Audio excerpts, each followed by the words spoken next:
Hello, everyone. This is Amy Porterfield from the Online Marketing Made Easy podcast.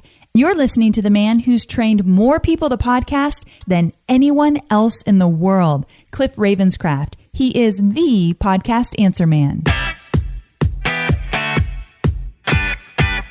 Are you ready to take your message, your business, and your life to the next level? Want to learn from someone with more than a decade of experience, training tens of thousands of people from all around the world? Hi, Cliff. This is Pauline from Auckland, New Zealand. John from Calgary, Alberta. Amy Porterfield. Michael Hyatt. Dan here from Dunedin, New Zealand. Ray Edwards. Mark Mason. Mike Stelzner. Pat from Smart Passive Income. It's Darren from Melbourne, Australia.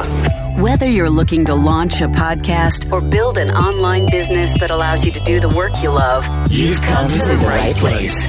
Podcast Answer Man presents The Cliff Ravenscraft Show. Now, here's your host, Cliff Ravenscraft. That's right, my friends. Welcome back to another episode of The Cliff Ravenscraft Show. You know, a couple weeks ago, back in episode number 514, I started something, and that is my Big Leap. I have been obsessed with this book, The Big Leap by Gay Hendricks. But what you may have heard as I've talked about the book, The Big Leap, the reason I first heard about this was from my friend Dan Miller. I'm currently on my second pass through the book, taking very extensive notes as I go through this second time.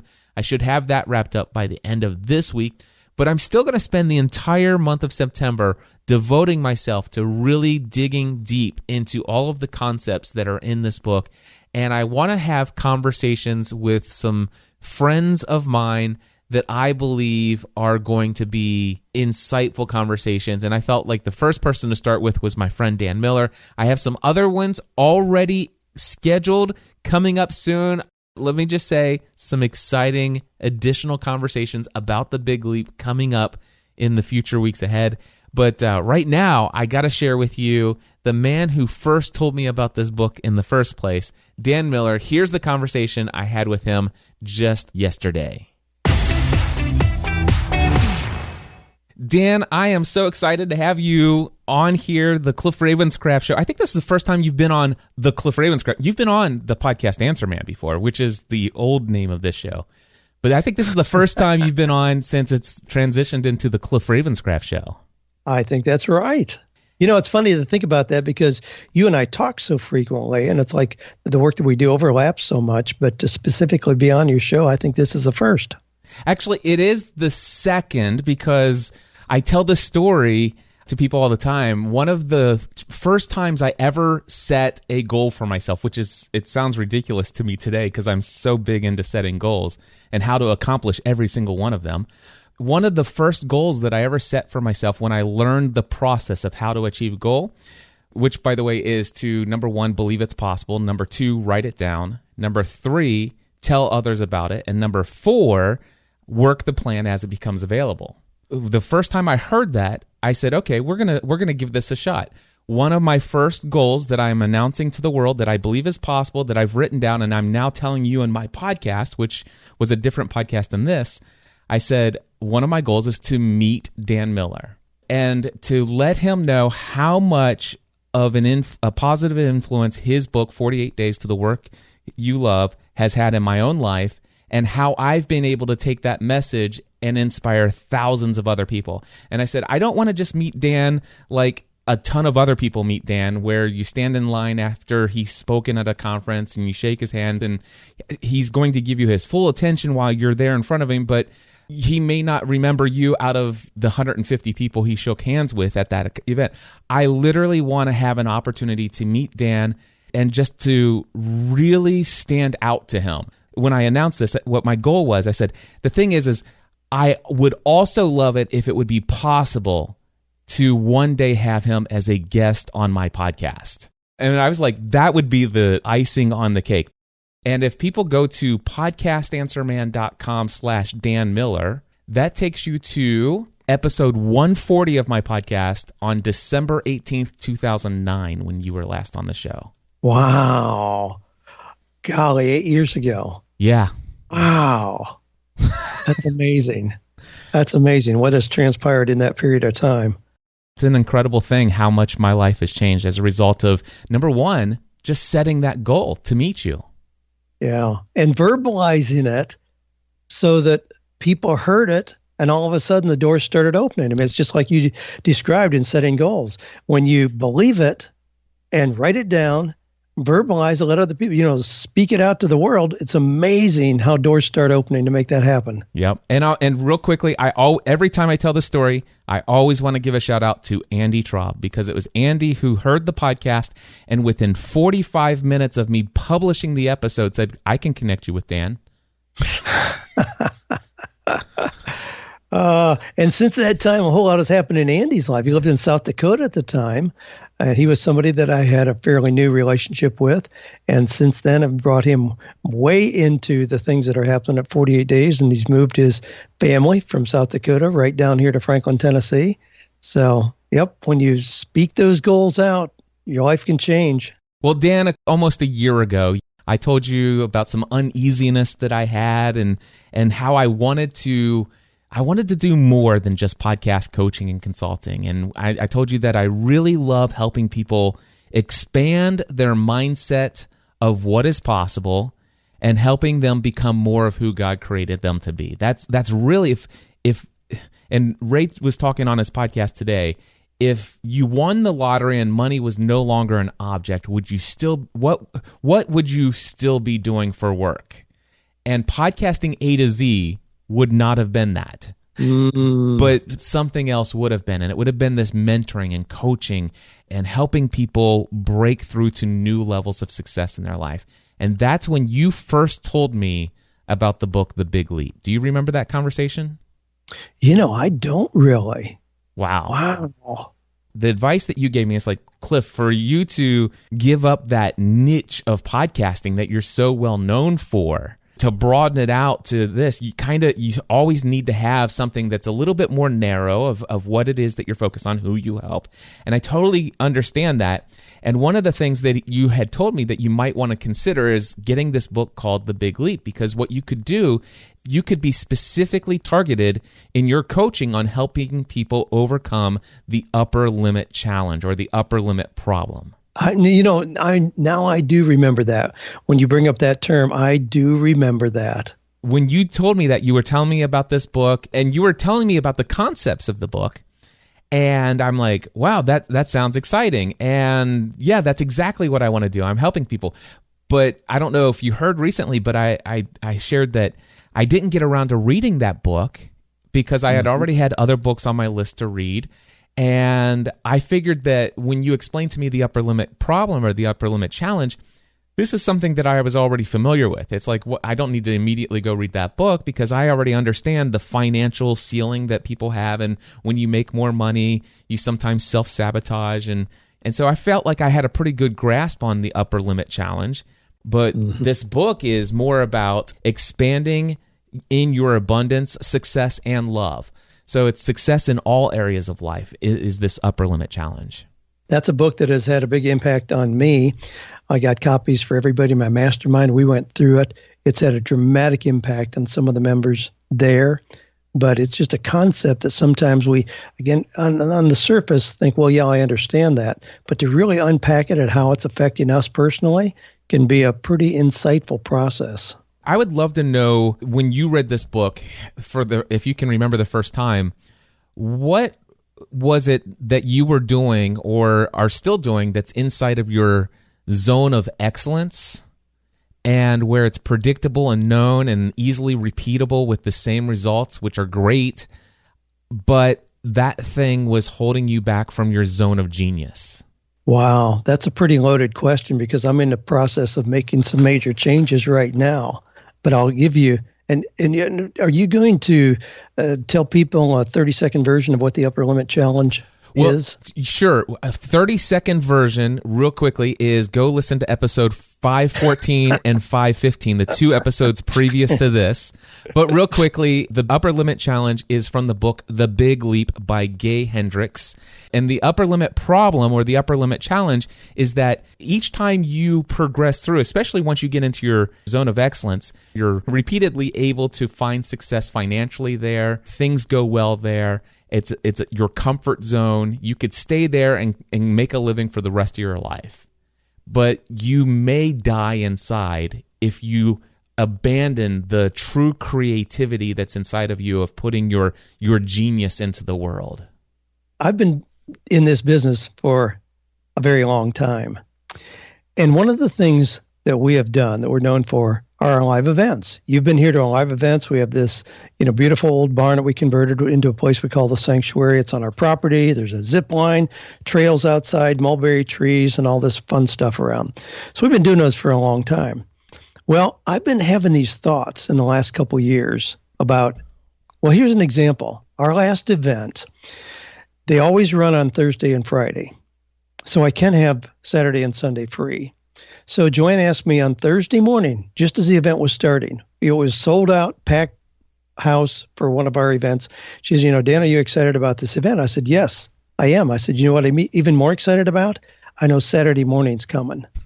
Now, what did I just relay? I just relayed, I'm going to do this because I know I can. It's predictable, it's profitable and all that. But man, what really excites me is knowing that on Saturday morning, I'm all by myself again. I can recharge and be regenerated. That's exactly what you're describing about. I was in that comfort zone of excellence. People love coming to those events. And I've been doing that for a very long time. But I recognized they were the most emotionally draining thing I did in my schedule. They pulled me away from writing that I want to do. They forced me to be in a crowd, which is not one of my favorite things. I love solitude and being alone. And all these things were clearly lined up, but there was no real big motivating factor until about 6 months ago. About 6 months ago, I got a visit from the Williamson County Codes Compliance Director, who came out. There was a beautiful article in the Sunday Tennessean front page of the business section about an upcoming event that we had called Innovate, where we have authors and artists and sculptors come with this beautiful event where we encourage them to follow their dream. And the writer of the article in the Tennessean, talked about our success and this beautiful place we have called the Sanctuary on our property. Somebody in Codes Compliance in our county saw that and said, we don't have any record of a retreat center at that property. They came out and visited me and told me without any hesitation they could put tape over the doors, stop everything we're doing here because it's not zoned for that kind of activity at all. End of story. Well, that's an interesting kind of position, in that it stopped something we'd been doing for many years, very successful, seen as something, we're well known for in the business community. And now I can't do it anymore. But it also tapped into that inner voice that was telling me, you know what, this is in your zone of excellence, but it's not your zone of genius. I have been so pulled away from the writing. When I'm writing, taking books that are filled in my office, taking those principles and things that I've learned from talking to people like you and others, and then I'm assimilating those into form that will encourage and impact the lives of lots of new people who read it. That's where I want to be, and I've allowed all these things that are in my zone of excellence crowd out the very thing that makes my heart sing the most. Now, the interesting thing is for you, it's kind of like this zoning board or whatever has made some decisions for you. Can you tell me some other examples where, Dan, you felt the kind of similar to the thoughts that you had, well, you know what I'm more excited about? That Saturday is coming. What are some other things in your business that you've had in the past that were in your zone of excellence, but where you felt like this is impeding my zone of genius and I need to shut it down even though it's successful, where you made the decision without an external force? Sure, absolutely. One of the things I do in setting my goals each year, and I have my goals set clearly, 7 different areas of my life, set by November 14th. That just happens to be 48 days before the new year starts, so it works for me. Gives me time to enjoy the holidays, and it's amazing how much momentum you get going. Again, once you're clear on your goals, even before you think you're starting them, your mindset is such that you start getting momentum toward those. But one of the things I do in that process is to decide what is the 15% that I've been doing currently that I'm no longer going to do. Because I don't want a business where I just keep adding things in. That chokes somebody. I want to stay clean, focused, entrepreneurial. And the only way I can add new things is to make room for them. So I do that by eliminating 15%. But here's an example. few years ago, I was doing leadership development workshops in companies. It was basically a 3-hour debrief of the DISC personality profile. So I would go into companies like Deutsche Bank and General Electric and work with 20 of their leaders, do the DISC, and then we'd go through how to maximize their leadership effectiveness. I was getting paid $3,500 for those workshops. And in doing those with major companies, a lot of what I would do is do one in the morning and one in the afternoon, be available for leaders for lunch if they wanted, and just make it around $8,000 a day. So I didn't offer a discount for doing two of them. I increased it by $1,000 by being available in between time. So they were very profitable. I was doing that, and I got to a point, one of those November 14th, and I says, you know what? My heart's not in that. I know I can do it. The need is just insatiable. That is not my heart. My heart is not in corporate America to go into yet another building, go up to the 13th floor, well, they probably don't have that, but go to the 14th floor and go in another glass enclosed conference room. That's just not where my heart is. My heart is with, the entrepreneur, the people who are starting, initiating ideas. And I took that off my schedule, said, no more, I'm not going to do them anymore. That was a major deal financially, but it released me to move back into that zone of genius, forcing me to develop those things that really spoke to my heart more than just cranking that out day after day. I'm wondering, Dan, as I'm hearing that story and the fact that you do this every year, I'm wondering if there are some things that, as a result of pursuing your zone of genius, you are creating something new, something that is exciting, something that makes you come fully alive. You're operating at your best, you're most creative. I'm wondering if within our zone of genius, we aren't consistently ongoing creating things that will eventually die into something that just drops down to becoming our zone of excellence. I imagine that you didn't just start creating those workshops in corporate America so that you can earn a buck. I would imagine that was within potentially something as a pursuit of your zone of genius at one point in time, maybe? Am I correct? Oh, absolutely. You're absolutely correct. And this is an ongoing process. This is not a one and done kind of process. This is going to change. And you're absolutely right. There are a lot of things that really stretched me initially. That really, and we talk about in that zone of genius, there's a space called optimal anxiety. Ooh. I mean, if you're real comfortable doing something, then you're probably in your comfort zone, not in your zone of genius. But there are a lot of things that I started that really stretched me. But in then doing it, it becomes something where I'm excellent doing that, where it becomes very routine, and you move into that. Now, you could make a case for, well, isn't that what we want? Where everything we're doing is very successful, we're very comfortable, it's very predictable.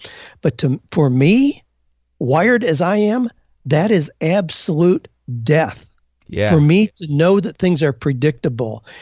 I have twice built businesses and stayed in them too long because they became very predictable in their success.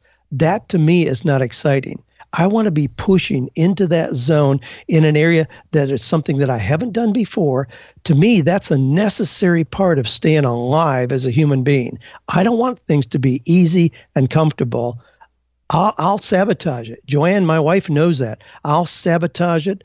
I'll kill it in the head, even if it's, doing well financially, because it just doesn't energize me. I have to be. Joanne calls me a 3-year man, even to this point. She knows that something will keep my attention for about 3 years. So I use this principle very effectively in that, because I'm looking for, what is it that I've never done before? What is it that's going to stretch me and cause me to grow? But in the same time, stay true to my vision for my business, to impact more people, to serve more people well. I love that. You said optimal anxiety. I think I remember reading, that's from the book, isn't it? Yes, it is. Okay, because I'm actually on my second pass through the book. I'm actually going through and taking detailed notes at this time. Haven't yet got to that point again, but I do recall that phrase, and for me, that's what I'm exhilarated by as well. When I left my career in insurance, I was definitely operating on optimal anxiety. I had tons of anxiety, but that anxiety drove me to perform. It drove me to create. I was just creating new things everywhere, exciting things. And a lot of those things really took off and led to a lot of the success that I have today. What happened was in January of 2016, you may recall I had this thing, I called it my year of identity. And I started to sabotage my podcast coaching consulting business 2 years ago. I do indeed remember. Through that process, all of a sudden, I said, here's what I'm going to do. I'm going to stop calling the show Podcast Answer Man. I'm going to call it the Cliff Ravenscraft Show. And everybody's like, hold the brakes. What are you doing? And I got so excited about it. It's like, and I'm going to stop doing podcasting A to Z, and I'm going to start pursuing some other things. And everybody's like, whoa, wait a minute. And I made those decisions without talking to people. I'm like, dude, this is what I have to do. And except for talking to Stephanie, I talked to Stephanie, and Stephanie was totally on board with me in January of 2016, Dan. Then I went to my mastermind group and I told them, and they talked me out of it. And I'm like, okay, what you're talking about makes a whole lot more sense. I was excited for about 3.5 days until I had my mastermind call.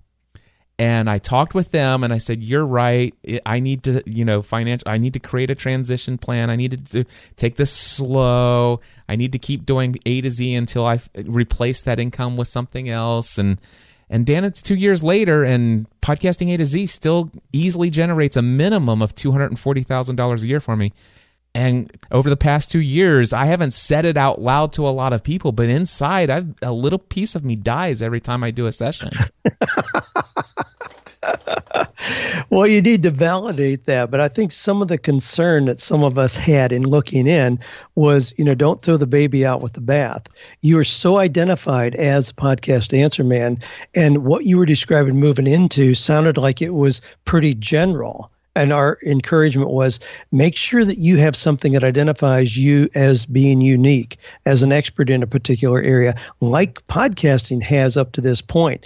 Don't just erase that and all of a sudden you're one of thousands who's just another, kind of life coach, find your purpose coach. Yep. Be clear on what that is. And I don't regret the past 2 years. Trust me, it's been a journey and I've been on the path that I need to be on. And what I can tell you is that I have discovered what that is. And for me, it's the natural progression of my message. Now I want to help you create an online business around your podcasting efforts. There you go. And it still ties in and actually is a natural extension of the Podcast Answer Man brand. Absolutely. See, that's very clear, very focused, very specific, and beautifully builds on the foundation that you've already built. Not just walking away from something, well, it's over, I'm going to figure out but just building on that foundation to move forward. Yeah, and as soon as I made the decision, I'm shutting down podcasting A to Z. By the way, I've had it on my list to send the marketing emails to my list for the last 3.5 weeks, and I've never done it. This was even before I read The Big Leap. I just have I had zero passion. But the thing is I knew I could send an email the week before and I would sell it out. I've got the email marketing campaign for all of that. It's a proven process. And then I made this decision, I'm not going to do this anymore. I don't want to do this anymore. And then it started out with, okay, I'll probably end up doing 2 more this year, and I might have to do 2 or 3 next year, but definitely none in 2019. And that was scary to even say that aloud. And then I'm like, okay, wait a second. I'm not going to do any in 2018. By golly, I've got all the things I need to do. I know exactly what products to replace all of that income with. I'm not doing any. And then I'm like, okay, well, I'm not going to do the one in September. I'm sorry, I'm not going to do the one in November or in December. That's the one. I had one scheduled for December. That one's off the books. And then, Dan, before I sent the marketing emails, I already had 4 people who paid $2,000 a piece. So I had the $8,000. And I'm sitting there all day on Saturday. I came in on Saturday. I'm going to finally write this marketing email and tell them that it's the final session of Podcasting A to Z. And for 90 minutes, I sat in this chair considering whether or not I should refund the $8,000 to those 4 students. Mm-hmm. Mm-hmm. But I'm moving forward, and I did write the email. I will do one final session of Podcasting A to Z. And as soon as I made that decision, my mind is flooded with creativity.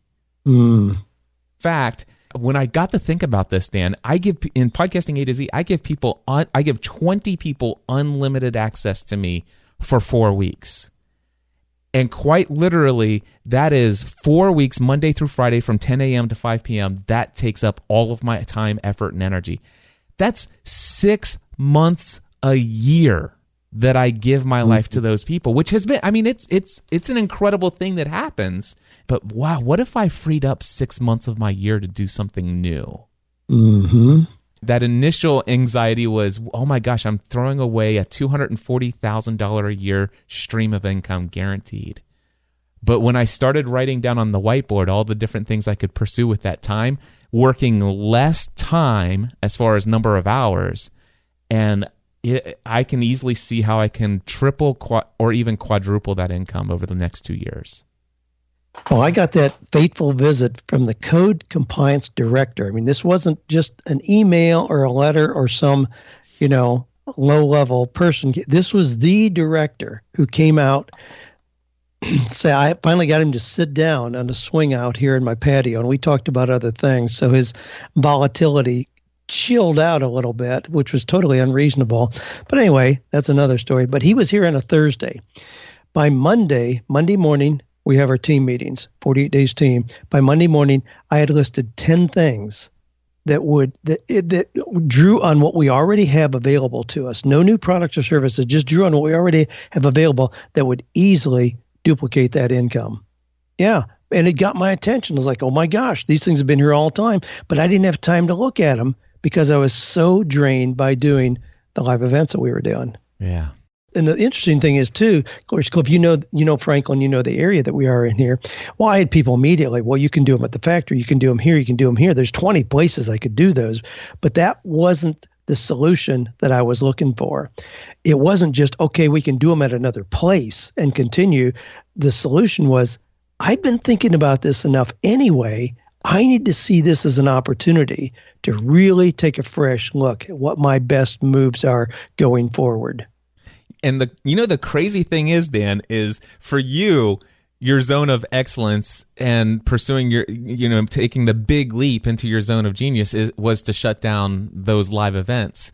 And for me, my zone of genius right now is jumping into live events. There you go. That's why it's an ongoing process. This is not a cookie cutter approach to decide what's right for everybody. That's where we get to be so individualized in our own path. And one of the things I notice is that I've been taking big leaps ever since I started this business. I was in my zone of excellence in insurance, and the big leap for me into creating my own business around podcasting, that was within my zone of genius and that creativity coming alive. And then I created so many different things over the years. You can remember probably the podcast mastermind when I came to you and I said, Dan, and I told you, I said, my main purpose, I want to create a brand new stream of income of $10,000 a month. And to do that, I'm going to create 10 different mastermind groups with 10 people per group at $100 a piece. And you said, Cliff, I think that's a terrible idea. And I said, what are you talking about? You said, if your main goal is a $10,000 a month stream of income, why don't you create one mastermind group with 10 people who pay you $1,000 a piece? And the answer to that question, Dan, was my mindset at the time is that I didn't think that I was worthy of that, or that I had the value to offer to people.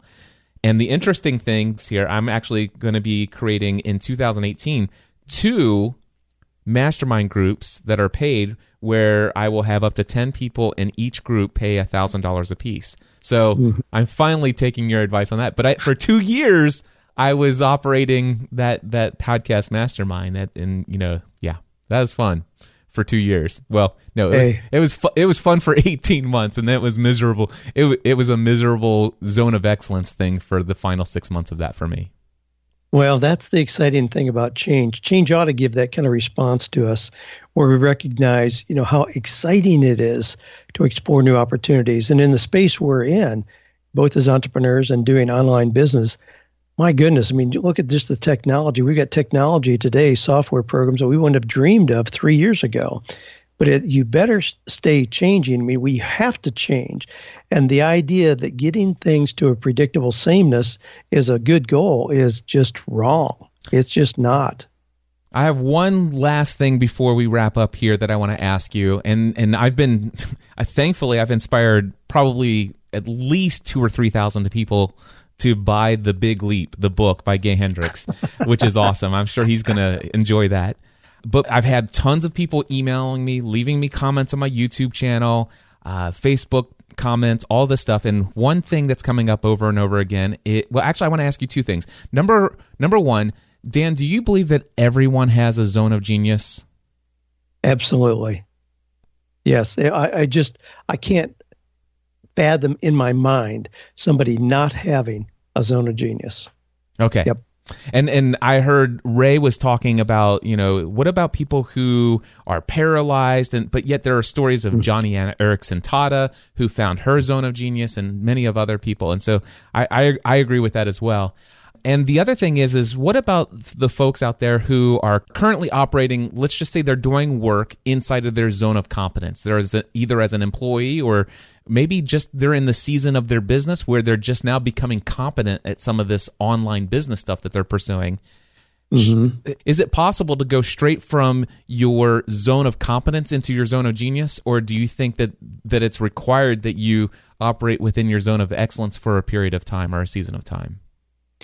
Well, that's interesting. We're talking about semantics at this point. Certainly there's some overlap there, but I think getting clear on what that zone of genius would look like is a critical starting point so that you can identify what would that be? What is that really brings me to life? What is it that when I'm doing it, time just flies by? But one of the things that we've got to kind of break an old paradigm is in thinking that when we're in our zone of genius, we're always successful. We have to embrace the idea of bumps in the road and stumbling along the way. I recently wrote a piece where I titled it "Stop Being So Successful," but I talked about the NBA players, the top 10 NBA players for this year, this season, 2016, 2017. They're being paid $263 million. So the average for those guys is $26 million, a little more than that. We got people like LeBron James in there at over $30 million. $30 million. So they're the very best in the entire world at doing what they do. Basketball players, the goal is to get a ball in that little hoop. If they're the very best, you must assume that they shoot and get 100% in. Well, no, there's some things that are going to happen. Somebody bumps them. Maybe it's only 98%. You know what the actual shooting percentage is for those guys? I do. If you round up, it's 48%. That's exactly right. It's 48%. Not even half the time are they successful. And these guys are being paid as being the very best in the world. To me, that's very comforting. So when we relate that to being in your comfort zone or zone of competence, or even excellence, where you pride yourself on being successful 90% of the time, if you're successful 90% of the time, you are not in your zone of genius. You're not stretching enough. You're just in an area where you're comfortable. Things are okay. The status quo, you're getting by. Because if you really move into that zone of genius, and that's a real comfort to me, I look for things where I'm going to have a 40, let's just create a range. So 45 to 55% chance of being successful. And I've stated that for years, that in setting my goals, I don't set things where I think I'm going to be 100% successful being there. I set goals where I think I have maybe a 50-50 chance of actually hitting it. So if I finished the year and I achieved everything that I set out as goals, I'd be mortified. I'd know that I set my goals way too low. I set goals that stretch me every year. So I'm looking for that 48% of the time being successful. That just sounds wonderful to me. I love it. Well, Dan, you're always an inspiration to me. And of course, I recommend every single person listening to our voice to go get the book, 48 Days to the Work You Love. One of the single most influential books in my life that radically changed my mindset about the concept of work. So again, check it out, 48 Days to the Work You Love. And also, hands down, one of my favorite podcasts. I've never missed an episode in more than 8 years. It's probably been about more closer to 9 or 10 years now. I've never missed an episode of the 48 Days online radio show, which you guys can find in your favorite podcast directory. And Dan, I am so incredibly thankful for your message and your influence in my life. Well, thank you, Cliff. I'm honored. I count you as one of my dearest friends, so it goes both ways. But I share your message as well, as you know, but just the connection. I believe in this idea of synergy where we help each other. I don't do the technical things you do, but we can help each other because we have different areas of excellence, different zones of genius. This has been a delightful conversation. I hope it's moved some cobwebs for your listeners. Well, there you go, my friends. That was the conversation I had with Dan Miller, author of the book 48 Days to the Work You Love. I can't even begin to tell you how free I feel to actually tell you that my final session of Podcasting A to Z is coming up this coming Monday, September 18th. I was really concerned about the financial impact. If you go back and listen to episode 515, it's like, how am I going to replace this $240,000 a year minimum income stream in my business when it's been a significant majority of my income over these years? And I got to tell you, I've got a whiteboard of products and services that I am so eager to unleash into the world. And just knowing that this is the final time that I'm going to be offering this course, I'm just like, oh, this is good. The creativity inside of me, I'm literally having hard time sleeping at night because my mind is racing with new ideas and different ways that I want to approach these new products and services. I'm working out at the gym or in my own home gym here, and I'm trying to watch shows, or I'm reading books or listening to podcasts, and I find that my mind is wandering as I'm coming up with all kinds of inspired thoughts that I could do with these new products and services. So I am so thankful for this book, The Big Leap, and I'm looking forward to sharing more insights with you and conversations around these concepts in the coming weeks ahead. Before I wrap up, let me just remind you that my next session of the Building an Online Business Around Your Podcast Efforts, the workshop, live workshop here in my studio, the Next Level Studio, is coming up on November 3rd and 4th. If you have been trying to generate a significant income from your online efforts, and you have not yet got to the place where you are consistently, month after month, predictably generating at least $5,000 per month, I would highly encourage you to come to this workshop. We can help you uncover the pieces that you're missing to this online business puzzle. In this workshop, I will be sharing with you all of the things that I've learned through my own experience of building my own online business around my podcasting efforts. But not only will I be sharing my experience of the products and services that I've created and all of the different pieces of the puzzle that go into the framework of building your business, I will also be sharing with you in this workshop the things that I've learned from being in a close personal mastermind and friendship relationship with people like Ray Edwards, Pat Flynn, Michael Hyatt, Dan Miller, Michael Stelzner. I'm not sharing their personal details, but I will definitely be sharing with you the pieces to the puzzle that I've seen work for them. In essence, what you're getting in this workshop is the insights and principles and the step-by-step framework that has been developed based upon my experience working with some of the most successful online entrepreneurs who have built businesses around their podcasting efforts. Again, if you have been struggling to get your online business efforts to generate a minimum of $5,000 in business income every single month, come to this workshop. Let's get you on the right path. You can learn more and register today for the November 3rd and 4th workshop over at podcastanswerman.com/next-level-workshop. I look forward to the potential of helping you take your online business to the next level. Podcast Answer Man.